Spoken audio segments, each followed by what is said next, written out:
Actually, I'm just leaving the school. We just opened up on March 15th, so that was exciting. So we just finished we're in our third week, so that's great.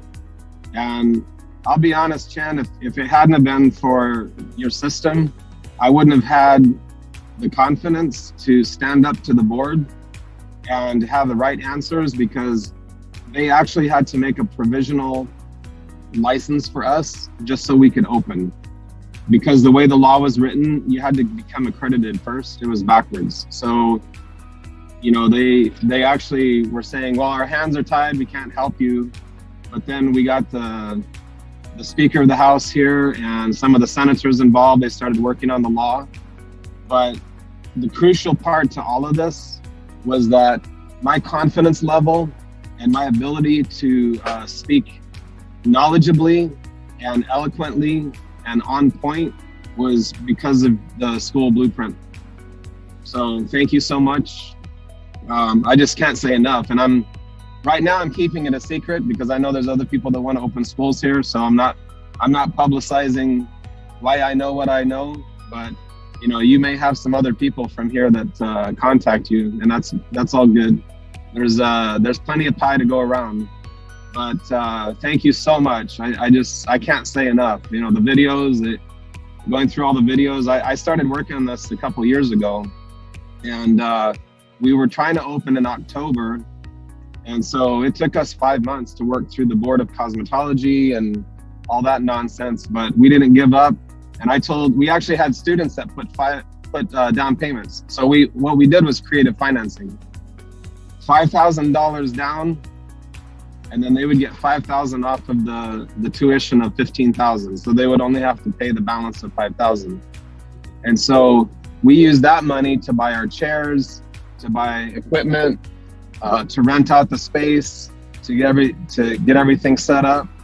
And so instead of us going into debt, we followed your advice on getting a space that was affordable. And so even our overhead, the rent and everything is reasonable. So I've been listening, I've been following your direction. And for anybody out there that's doubting if this thing works, I tell you what, it just gives you the confidence to be able to answer answer questions when they come up. And when we were on these Zoom calls with the board, you could just tell that they were impressed with how much I knew. And so, again, I knew what I knew because of all the documents and the videos and, our conversations back and forth, Chen. So it's been a wild ride. And, sometimes it's been kind of temptation to be discouraged, but I tell you what, I was just determined, no matter what, I'm opening a school. And so we did it, we're here, and thank you so much. Well, it feels awesome. I mean, it was like, to go from behind the chair, and even as an instructor, I've been an instructor for over 15 years, working for somebody else. But to go from that, my wife and I were talking about this last night, and I said to her, I said, how does it feel to be a school owner? And she said, it feels amazing, and even me, it's like, it just puts you at a different level. It's different from when you're either behind the chair or you're working as an instructor. But now that you're a school owner, it's a level. It's more than just one level up. It's like 100 levels up. And so actually, I'm on my way right now to meet with the distributor here in Guam, and she had my wife and my twins out to dinner last night, and I'm gonna go talk business with her. Yeah, she's a really sweet Korean lady. She's a Christian and just really good heart. And last night she said, I help you, you help me. So I'm heading over to that meeting right now. So I'm excited about, what she can even offer with the school and the co-programs. Like right now, we've only been open, we're in our third week. We're already doing a food drive for the community. I got all the students. You'll see them on Instagram. They're posting live videos, and they're going on. We're going to be collecting food and giving it to Catholic Social Services.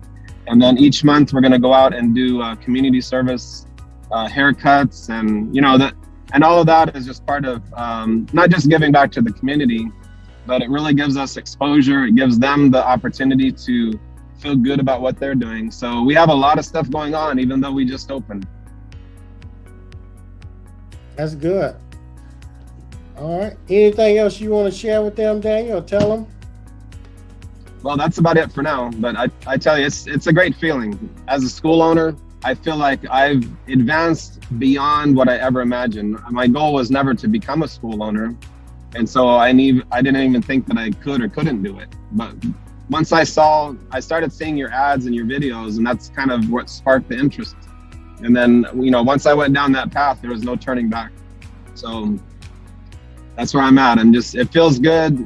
Even though we just started, we have a positive cash flow that's coming in, and we're still investing in clippers and everything for the students. So we're just building as we can, but it's just a different feeling. It's a feeling of, it's long hours, but it's free. It's hours. And somebody, one of my colleagues from one of the other salons, had seen a post that one of my students did, and she said, "You look like you're in your happy place." So that's what I'm reposting. I'm in my happy place for sure. As an instructor in my own school, it's such a difference. I have control over what the students learn, how they're managed. It's way different from when I have to listen to what somebody else has to say. Yeah, so it's great. It's a good feeling. And I wish this for anybody who's looking into the program and looking into becoming a school owner. Go for it. Just do it. There's no excuses why you can't do it. So thank you. All right, thank you, Daniel.